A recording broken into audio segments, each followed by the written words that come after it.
एक गांव में एक बूढ़ी अम्मा मीन्स मैया रहा करती थी। उसके पास एक मुर्गा था। क्या था? मुर्गा। उसका मुर्गा सवेरे 4 जैसे ही बजे तो बोले कुकड़ू कू, कुकड़ू कू।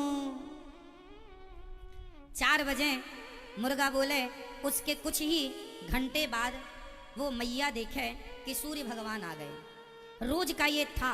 तो मैया को क्या लगा, मेरा मुर्गा कुकड़ों को बोलता है तब सूर्य आते हैं, यदि मेरा मुर्गा कुकड़ों को ना बोले तो सूर्य भगवान नहीं आएंगे। अब उसने पूरे गांव में कहा, सुनो, मेरे मुर्गे के कारण तुम लोग दिन देख पाते हो, वरना दिन थोड़ी होगा। हमारा मुर्गा बोलता है तब सूर्य भगवान आते हैं, नहीं बोलेगा तो नहीं आएंगे। गांव वालों को लगा पागल हो गई है, लेकिन उसे लगा मैं ज्ञानी हो गई हूं। सबको लग रहा है ये पागल हो गई, और उसे क्या लग रहा है, मैं ज्ञानी हो गई हूं। मेरे मुर्गे के बोलने के कारण ये सब लोग दिन में खेल कूद पाते हैं, वरना कुछ ना हो। एक दिन पड़ोसी की होगी उससे लड़ाई। हाँ, पड़ोसी की लड़ाई हुई तो उसने कहा, सुन, तू लड़ रहा है ना, मैं गांव छोड़ के चली जाऊंगी। तो पड़ोसी बोला, जा, क्यों धमकी दे रही? हाँ, मैं चली गई तो तुम्हारे गांव में सवेरा नहीं होगा, हमारे मुर्गे के कारण होता है। गांव वाले समझ गए पागल हो गई। लेकिन उसे क्या लग रहा था कि मेरे मुर्गे के बोलने के कारण, उसे बहुत गुस्सा आया, ये मेरी कोई इज्जत ही नहीं कर रहे, समझ ही नहीं रहे मुर्गे के बारे में। वो दूसरे गांव चली गई अपने मुर्गे को लेकर, और संयोग से वो उस गांव में रात को पहुंची। तो उसने कहा, देखो, मेरा मुर्गा नहीं था तो यहाँ अंधकार है, यहाँ रात है। अब सवेरा 4 बजा तो वहां भी मुर्गे ने बोला कुकड़ों को, तो वहां भी सूर्य निकला। अब उसको लगा, वाह, देखो, यहाँ वर्षों से रात थी, आज मेरा मुर्गा आया तो सवेरा हो गया। अब सवेरे के दिन के 12 बजे उसने सोचा, चलो मैं अपने गांव में जाकर देखूं, वो सब लोग अंधकार में रह रहे होंगे। जाकर देखा तो देखा तो वहां भी सवेरा, वहां भी दिन, वहां भी चहल पहल। उसने कहा, क्यों, हमारा मुर्गा उड़ के आ गया रहा क्या रात को? बोले, नहीं, तुम्हारा मुर्गा नहीं आया, तुम्हारा मुर्गा तुम्हारे पास था। अरे बोले, हमारा मुर्गा नहीं बोला तो सवेरा कैसे हो गया? पगली, तेरा मुर्गा बोले ना बोले, सवेरा सवेरा समय से ही होता है। ये तूने जो अभिमान पाल रखा है कि मेरा मुर्गा बोलेगा तब सवेरा होगा, ऐसे ही आप लोगों ने अपना अभिमान पाल रखा है, मैं करूंगा तो होगा। अरे तुम्हारे बाप दादे भी यही कह कह के मर गए, मेरे बिना क्या होगा, मैं करूंगा तो होगा। ना साहब, तुम मत करो कुछ, फिर भी सब कुछ होगा।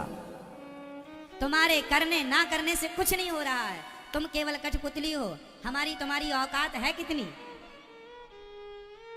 ज्यादा बड़ी औकात नहीं है हमारी, पर मान लेते हो आप लोग अपने आप को बड़ा। हमारे बिना नहीं होगा, हमने ये किया, हमने वो किया, हम ना होते तो ऐसा ना होता। तुम्हारे जैसे कितने आए डींगे मारने वाले, मार कर चले गए। ये संसार ना तुमसे चल रहा है ना हमसे, इसे चलाने वाला साइलेंट ईश्वर है, चुपचाप बैठा है। इसलिए उस परमात्मा की शरण में रहो जो ये सृष्टि चलाने वाले हैं। तुम क्या चला रहे हो? अच्छा ये बताओ, आप लोग अभी 4 का 5 का 6 लोगों का पेट भर रहे हैं, कभी आपने सोचा कि जब आप लोग चले जाएंगे तब ये 4 लोग भूखे रहेंगे आपके बिना? फिर कौन भरेगा इनका पेट? क्योंकि आप ही भर रहे हैं पेट। आप नहीं रहेंगे तो ये तो भूखे ही रहेंगे। क्यों? कभी सोचा है इस विषय पर कि जिनका पेट आप भर रहे हैं उनका पेट आपके बाद कौन भरेगा? क्या वो भूखे रहेंगे? हाँ या ना? क्या आपके बाद वो भूखे रहेंगे? बोलो भैया, हाँ या ना? इससे क्या सिद्ध हुआ? इससे यह सिद्ध हुआ कि हम किसी का पेट नहीं भरते, हम सबका पेट भरने वाले, हम सबका पालन करने वाले इनडायरेक्ट रूप में परमात्मा ही हैं जो सबका पालन पोषण करते हैं। हम अपने आप को क्या मान बैठते हैं? मुर्गा। हम बोलेंगे तो होगा सवेरा, नहीं बोलेंगे, हम करेंगे तो होगा, नहीं करेंगे। पर आप मत करो फिर भी काम होगा। बोलो हाँ या ना? आप कहते हैं मैं परिवार को पालता हूं, आप कहते हैं मैं पत्नी को, परिवार को कमा कमा के खवाता हूं। साहब, जिनके पति, जिनका आदमी नहीं कमाता, उनकी पत्नियां भी भूखी नहीं मर रही हैं। मर रही हो तो बताओ। जिस बच्चे के माँ बाप नहीं है, पैदा करते ही माँ बाप, अरे और की तो छोड़ दो, जो माँ, आजकल की कुछ माताएं ऐसी हैं कि बच्चे को पैदा करके जंगल की झाड़ियों में फेंक देती हैं। उन बच्चों को भी, जिन बच्चों को झाड़ियों में फेंक दिया उसकी माँ ने, जिसका ना बाप है ना माँ है, उन बच्चों का भी पालन पोषण हो जाता है कि नहीं? क्योंकि सबका पालन करने वाले भगवान हैं। वो अनेक रूपों में हमारे आपके साथ रहकर हमारी सेवा करते हैं, कभी माँ बनकर, कभी पिता बनकर, और हमें लगता है हम कर रहे हैं।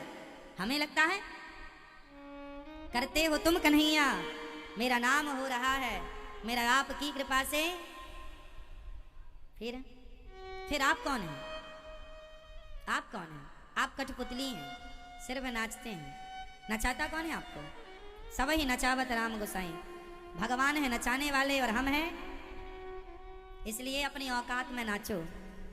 अपनी औकात नहीं भूलना चाहिए आदमी को। आदमी बड़ी बड़ी बातें करने लग जाता, मैं ये मैं वो, मैंने ये किया। ना साहब, बड़ी बातें हैं, ये तुम्हारी औकात से ऊपर जा रहा है। तुम कुछ नहीं हो, तुम निमित्त हो, सब भगवान कर रहे हैं, है ना। अपनी हैसियत नहीं भूलनी चाहिए। भगवान ने 2 पैसे दे दिए हैं, आपके पास कुछ भगवान ने धन संपदा दे दी है, अच्छा है, हैंग मत हो जाओ। धन दौलत पाओ, सीधे रास्ते पर चलो। ये नहीं कि ट्रैक बदल लो, नहीं जी मैं घमंडी। जिसको पैसा मिलता है ना वो ऐसे ऐसे नहीं चल रहा, ऐसे ऐसे चलता। पैसे वाले कैसे चलते हैं? पैसे का इतना घमंड ना करो साहब। सोने की लंका वाला रावण, क्या हालत हुई उसकी? उससे ज्यादा पैसा तुम्हारे पास है क्या? इसलिए धन आए, आम के वृक्ष में जब फल लगते हैं तो आम क्या हो जाता है? बताओ बताओ, क्या हो जाता है? उसकी डालियां झुक जाती हैं ना। बोलो हाँ, क्या अर्थ है इसका? फलदार वही है जो झुकना जानता है। जितना धन आवे, जितना बड़ा बनाए मेरे गोविंद आपको, उतने नम्र होते चलो, उतने सरल होते चलो, उतने झुकते चलो, उतने सेवा में लगते चलो। ये नहीं कि धन आए तो एटीट्यूड आ गया, मैं किसी से कम नहीं। अभिमान रावण का ना चला, तुम्हारा कितने दिन चलेगा? इसलिए क्या नहीं करने का? जोर से। क्या नहीं करेंगे? जोर से। अभिमान क्या नहीं करेंगे? हमारे घर परिवार का पालन पोषण कौन कर रहा है? जोर से। अब कभी नहीं कहेंगे कि हम कर रहे हैं। हम 2 को 4 को 6 को नहीं खिला रहे हैं, हम सबको खिलाने वाला। आप मेरे कहने से नहीं, आप महसूस करिए इस बात को, चिंतन करके देखिए, तुम्हारा पालन पोषण करने वाला कौन है? जब तुम अपनी माँ के पेट में उल्टा लटके थे, तब कौन सा तुम्हारा पिता या तुम्हारी माँ जाके तुम्हें मुंह में खवाती थी? 9 महीने तक जिस परमात्मा ने माँ के पेट में नहीं मरने दिया, वो भगवान यहाँ तुम्हें भूखा नहीं मरने देगा। सबके पालनहार भगवान है, मानो।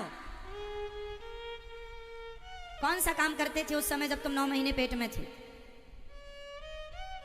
ये छोटा सा बच्चा माँ की गोद में सो रहा है, इस बच्चे का पालन कौन कर रहा है? माँ कहे मैं कर रही हूं ना, भगवान ही माँ को प्रेरणा देते हैं। माँ के अंदर वो ममत्व का भाव डालते हैं, तब माँ करती है। माँ के अंदर ममता ना हो तो माँ अपने बेटे को मार डालती है। क्या कितनी माएँ हैं जो अपने बेटों को झाड़ियों में फेंक देती हैं, और कितनी माएँ हैं जो अपने बच्चों को छाती से लगाती हैं? क्यों? जिस माँ के अंदर ईश्वर ने ममता दी है, तो वो ममता के रूप में परमात्मा